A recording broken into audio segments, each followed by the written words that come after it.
Aí galera, beleza? Estamos aí de novo, mais um vídeo.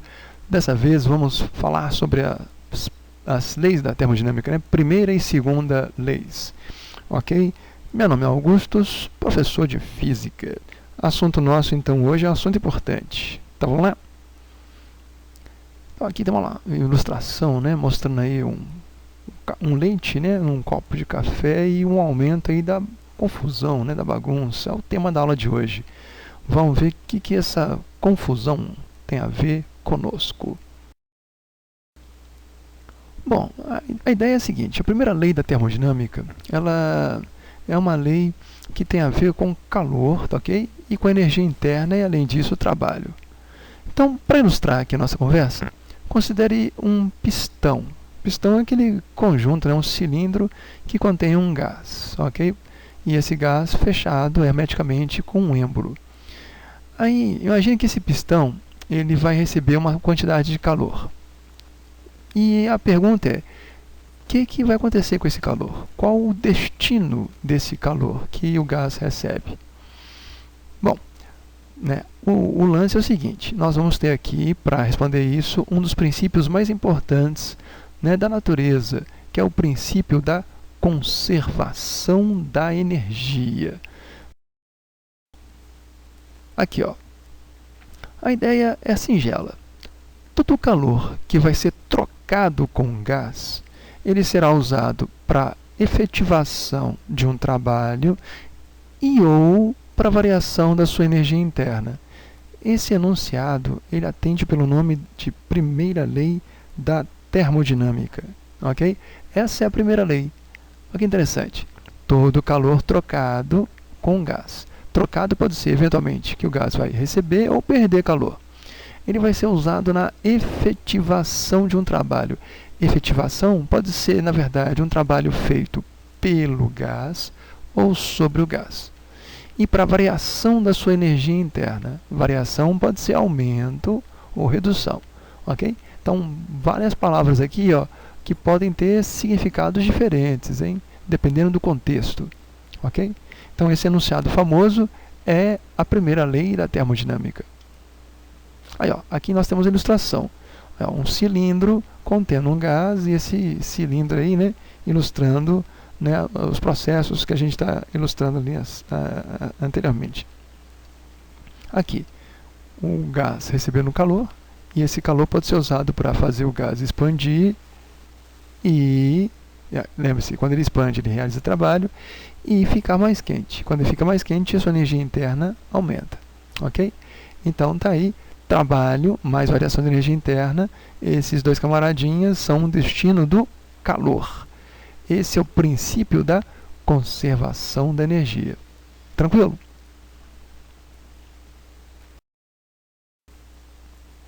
Bom, meus caros, por calor trocado, então, vamos só para a gente reforçar essa ideia. Calor trocado pode ser positivo, ok? Quando o gás recebe calor, né? Ou pode ser negativo, quando o gás cede, né, libera calor para o meio externo. Ou ainda pode acontecer de não haver calor nenhum, calor igual a zero. Meus caros, quando isso acontece, nós falamos que o processo é adiabático. Adiabático é um processo no qual o calor não está envolvido, tá? Adiabático quer dizer calor zero. Beleza? Bom, e pela expressão efetivação de um trabalho, né? Trabalho efetivado significa o quê? Bom, depende. Pode ser trabalho positivo se o gás realizar esse trabalho. Isso acontece na expansão. Quando o gás expande, ele realiza trabalho. Pode ser trabalho negativo, quando nesse caso o gás recebe trabalho, né? Ou seja, ele sofre uma contração. Percebe? Se o gás expandir, ele realizou o trabalho. Se o gás contrair, ele recebeu o trabalho. E pode acontecer do trabalho ser zero, nulo. Se isso for o caso, né, se for esse o caso, o processo é isovolumétrico. Isovolumétrico ou isocórico é aquela situação onde o trabalho é zero. E por variação da energia interna, nós entendemos o quê? Bom, depende também. Pode ser variação positiva, né, ΔU positivo, se o gás aquecer. pode ser um ΔU negativo se o gás resfriar, ou ainda um ΔU nulo. Quando o ΔU é nulo, quer dizer que o gás não esquentou nem resfriou. O processo é isotérmico. Beleza? Então, aqui nesse slide, aqui, ó, nesse cenário, a gente tem, né, as três possibilidades, né, para calor, trabalho e ΔU.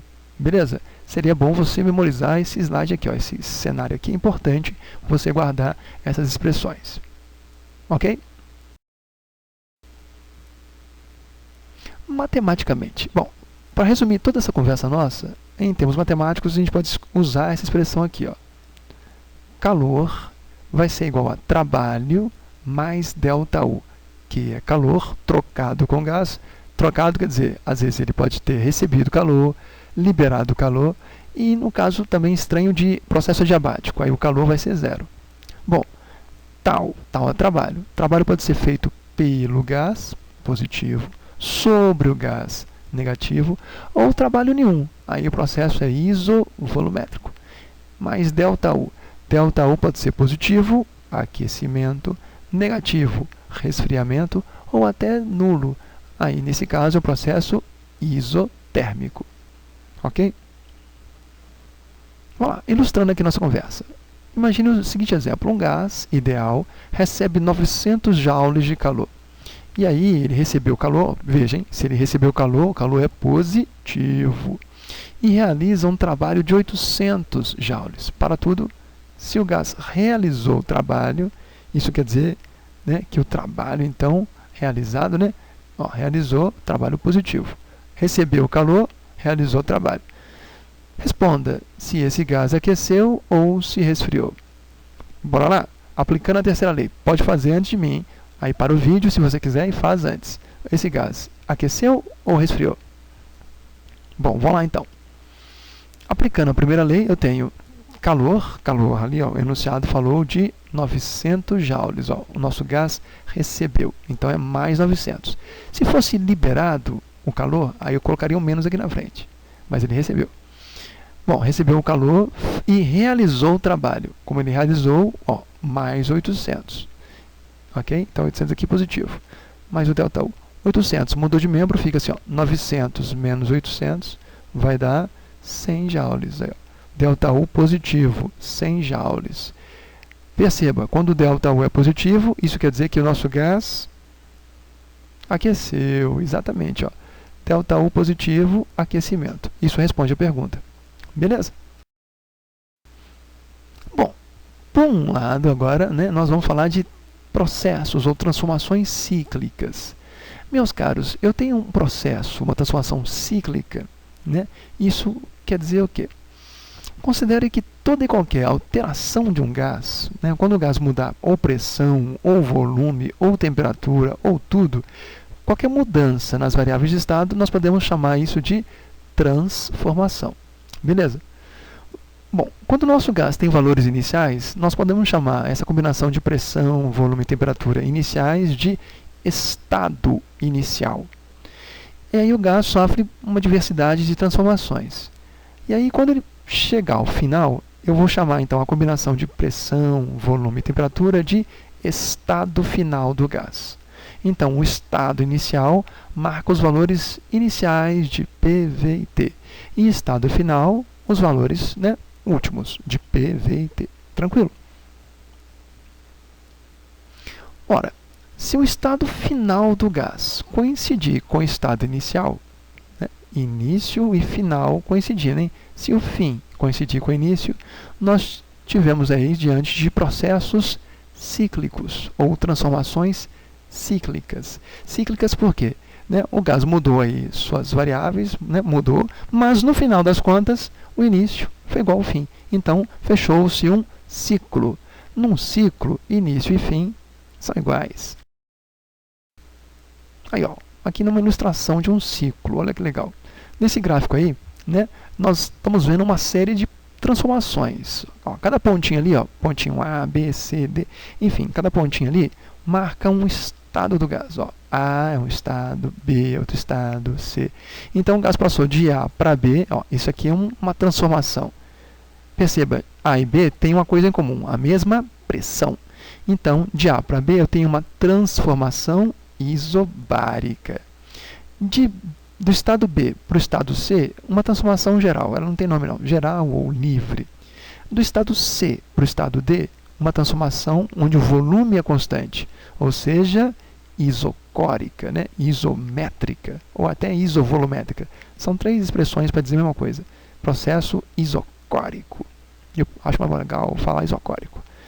De D para E, uma transformação isobárica. Beleza? E do estado E, voltando para o estado A. Opa, o início foi o A, o final foi o A, aí fechou o ciclo. De E para A, isovolumétrica. Então, aqui no nosso slide aqui, nós temos um processo cíclico. Início e fim coincidem. Beleza? Então, essas transformações foram cíclicas. Fechou-se um ciclo. Note! Olha, ó, vamos notar uma coisa importante. Note! Na prática, tá, meus caros, qualquer um dos pontinhos, né, dos estados ali, ó, A, B, C, D ou E, qualquer um deles pode ser tido como início, né? Só que também vai ser o fim. Beleza? No ciclo, o início e o fim são iguais. Então, se você escolher o ponto, por exemplo, sei lá, o ponto D para ser o seu primeiro, aí D é um processo, E, A é outro, A, B, B, C, C voltou para D. Então, início D, final D. Então, não importa, né? No ciclo, os estados inicial e final são iguais mesmo. Beleza? Processo cíclico. Aqui é uma coisa importante. Nesses gráficos de pressão versus volume, vamos observar as mesmas regras, hein? Qual que é a regra básica? A área desse gráfico, pressão por volume, fornece o trabalho do gás. Beleza? Aí, ó, trabalho do gás. Então, aqui nós temos coisas importantes para falar. Olha só. Se o processo cíclico for feito no sentido horário, né, então o trabalho vai ser positivo. Aí o gás realiza trabalho. Ó, igual nesse esqueminha aqui. Ó. Processo aqui foi cíclico. Mas veja, A, B, C, D, E, A de novo. Isso aqui é um ciclo horário. Ele está girando, né, no sentido do relógio. Então, num ciclo horário, o trabalho total vai ser positivo. O trabalho, tá, gente, vai ser a área desse gráfico. Então, se você calcular essa área, o trabalho vai ser positivo, porque o ciclo foi horário. Traduzindo, na hora de expandir, o gás realizou o trabalho mais intenso do que na hora de contrair. Então, por isso, tá, que o trabalho é positivo no ciclo horário. Por outro lado, se o ciclo for anti-horário, aí você inverte a ideia. No ciclo anti-horário, o trabalho vai ser negativo. Aí o gás sofreu o trabalho. Beleza? Fez sentido aqui? Ó, no ciclo anti-horário, na hora de contrair, o trabalho, né, foi maior do que na hora de expandir. Então, na contração, o trabalho foi maior do que na expansão. Por isso, no final das contas, se o ciclo for anti-horário, quer dizer, contrário ao relógio, né, o trabalho vai ser negativo. Trabalho realizado sobre o gás. Fechou? Então, lembra-se aqui, ó, se é horário, trabalho positivo. Se for ciclo anti-horário, trabalho negativo. Fechou? Vamos lá. O termo agora é importante, hein? A palavra entropia. Vamos usar a letra S, S maiúsculo, para indicar a entropia. A entropia, meus caros, é uma grandeza física que tem a ver com o grau de bagunça, de desorganização de um sistema físico. Quanto maior a entropia de um sistema, né, vamos dizer assim, mais, entre aspas, bagunçado, né, mais desorganizado vai estar o sistema. Beleza? E aqui vamos ilustrar o seguinte, ó. Pensa lá num salão de festa bonitinho, lá imagina, ó, formatura, pessoal formando e tal. Aí o salão começa todo bonitinho, cheiroso, arrumado. Aí as pessoas chegam no salão e tal, tem lá o evento, a celebração. Durante os festejos, né, durante a festa em si, né, bagunça acontece, né? Uma desorganização das cadeiras e tal, de repente um salgadinho cai no chão, né? Uma bagunça vai acontecendo, né? Então as pessoas vão ficando mais felizes e tal, dançam. Bom, possivelmente no final da festa, o salão que estava todo bonitão, arrumado, ele possivelmente no final da festa vai estar meio bagunçado, né? Umas coisas no chão e tal, um lixo aqui, outro ali. Normal. Isso é normal. O aumento da entropia é uma coisa muito comum na natureza. Beleza? Então, nesse exemplo do salão, a entropia aumentou.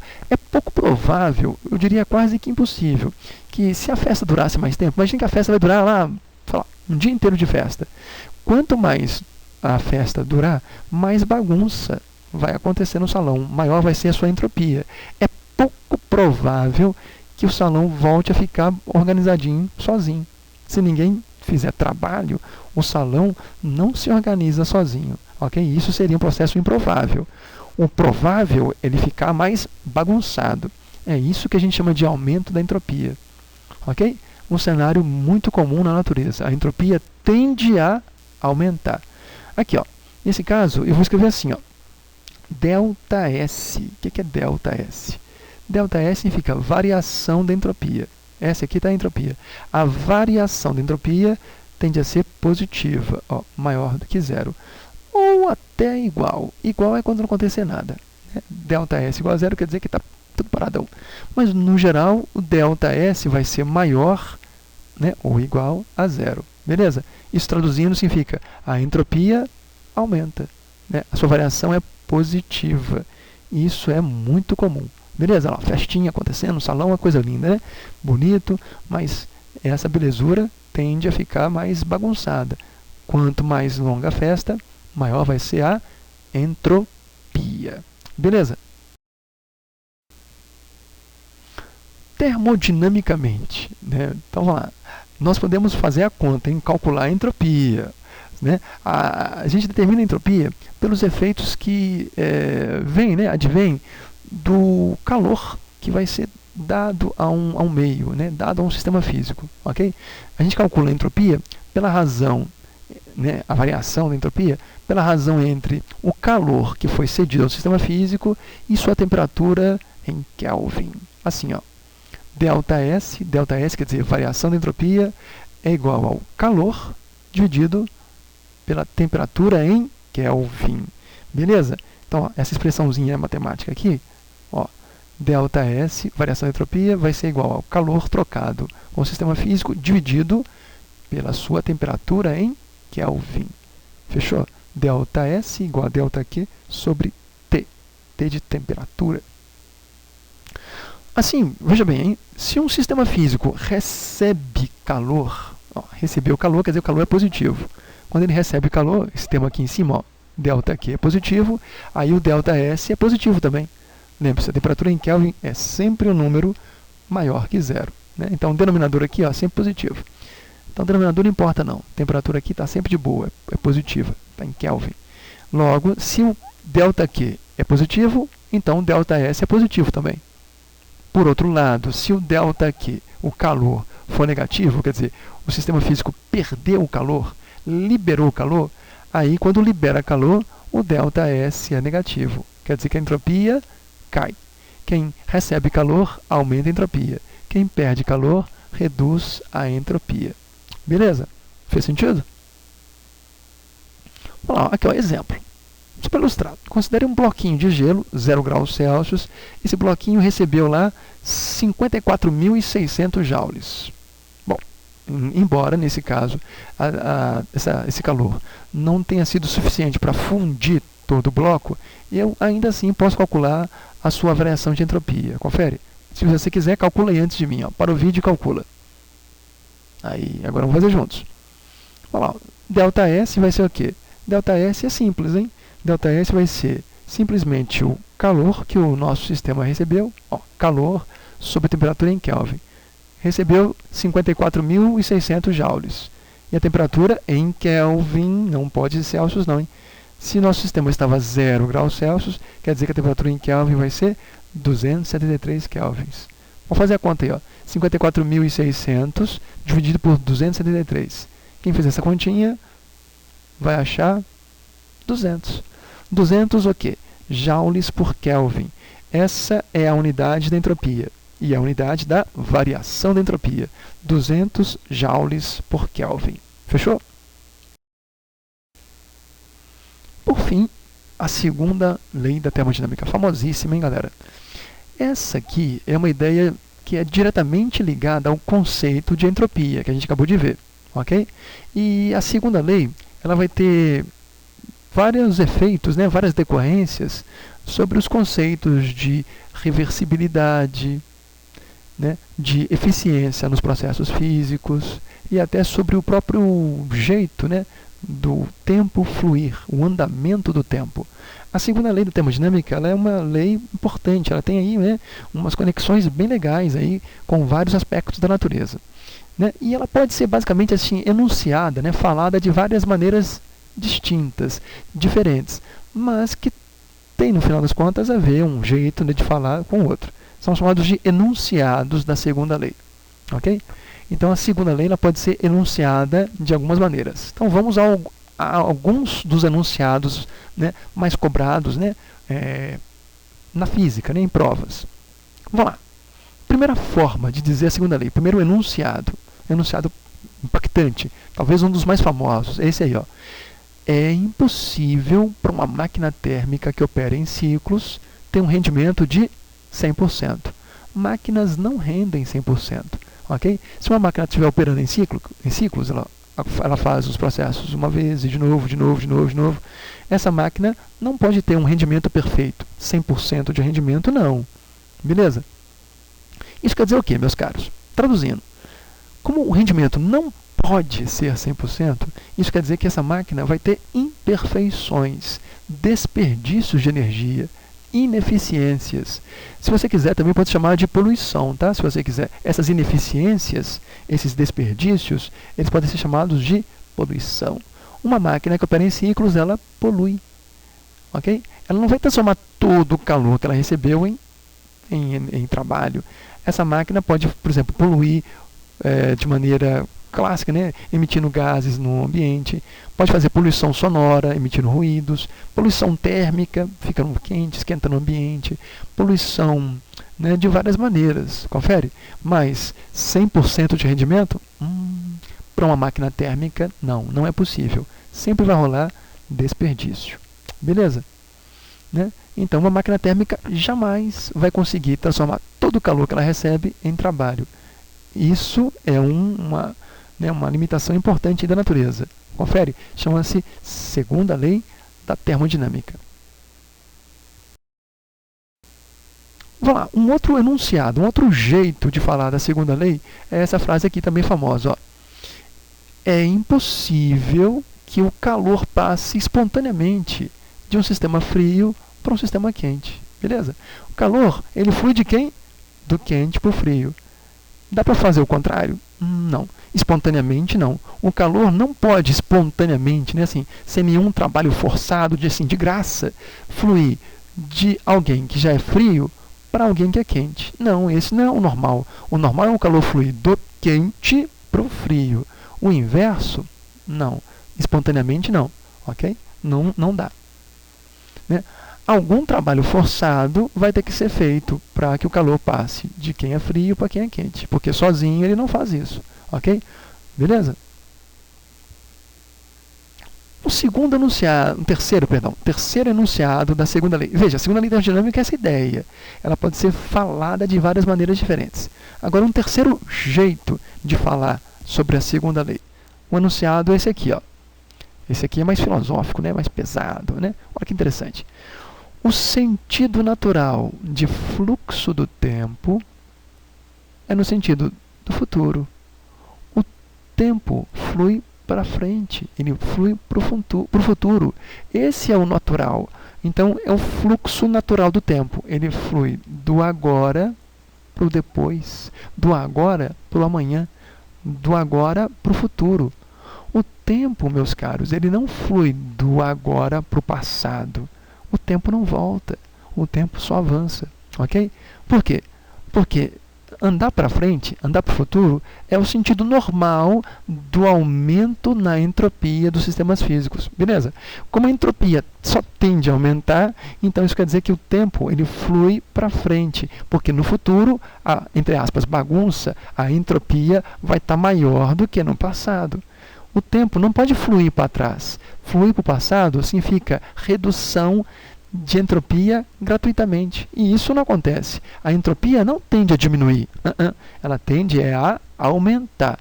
Então, o tempo flui do agora para o futuro. Esse é o sentido normal do tempo. Chama-se flecha do tempo.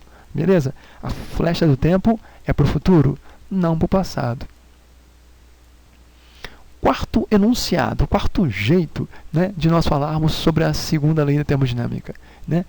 O quarto enunciado fala o seguinte, ó, a entropia dos sistemas físicos tende a aumentar. Ok? Ou ficar constante, né? Ficar constante também é possibilidade. Mas o normal é aumentar. Diminuir, não. A não ser um detalhe. Ó, e aqui vem a ressalva. A entropia pode reduzir, sim, mas localmente.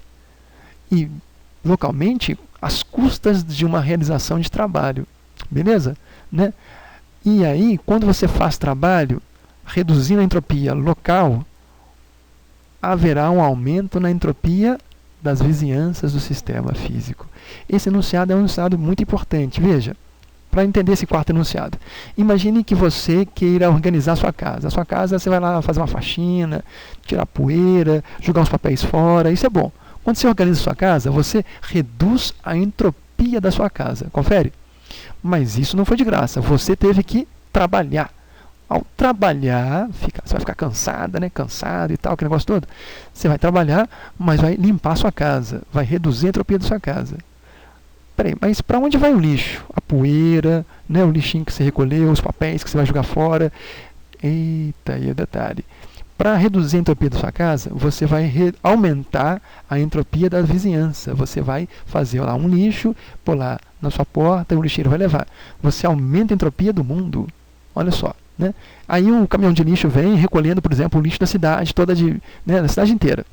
Aí quando o caminhão de lixo recolhe o lixo na cidade, o caminhão de lixo está reduzindo a entropia das casas, né, das ruas, dos bairros. Mas para onde vai o lixo? O aumento da entropia da vizinhança vai acontecer. Então, para organizar a cidade, para limpar a cidade, aquele lixo vai ter que ser colocado, por exemplo, no aterro sanitário, né? Lixão não se usa mais, né? Vai ter que ser colocado, né, ser descartado em alguma situação. Então, para você organizar a sua casa, você tem que, entre aspas, bagunçar o mundo. Para você organizar a sua cidade, você vai ter que bagunçar a vizinhança dela e por aí vai. Ok? Então, não tem como fugir disso. Imagine que você queira tomar um banho. Quando você toma um banho, você reduz a entropia do seu corpo. Você vai ficar limpinho, cheiroso, aquele negócio todo. Mas para onde vai, né, aquela água lá do seu banho, lá, aquele, né, o esgotamento da cidade? Então, o esgoto vai ter que coletar aquela água, né, e vai levar aquilo ali para uma estação de tratamento, por exemplo. Né? E aí, por aí vai a coisa. Então, para que você reduza a entropia, né, localmente, da sua casa, da sua cidade, enfim, né? Você vai ter que aumentar a entropia das vizinhanças. Beleza? Essa é a ideia. Então, a segunda lei termodinâmica é uma lei física importante, ela não é expressa em linguagens matemáticas, tá ok? Nós não temos uma fórmula para a segunda lei, ela é uma ideia, mas é uma ideia que pode ser expressa de maneira falada, né? Em 4 enunciados. Beleza? Os 4 enunciados da segunda lei são importantes. Então, com vocês, então, a segunda lei da termodinâmica. Bom, nossa próxima parada, né, mais para frente, nós vamos falar das aplicações da segunda lei. Nós vamos ver que isso pode ser aplicado em máquinas térmicas, ok? Né, em ciclos, né, de eficiência. Vamos falar de ciclo, por exemplo, de Carnot, mas isso aí é mais para frente. Beleza? Por hora, estamos aí. Assunto nosso foi este. Galera, muito obrigado, né, por assistir o vídeo até aqui, né, por falarmos então da primeira e da segunda lei da termodinâmica, do conceito de entropia, transformações cíclicas. Né. Mais vídeos nós temos no canal, se você quiser assista lá os vídeos de termologia, os anteriores, ok? E é isso aí. Né. Bons estudos, galera, muito obrigado. Né. Fui!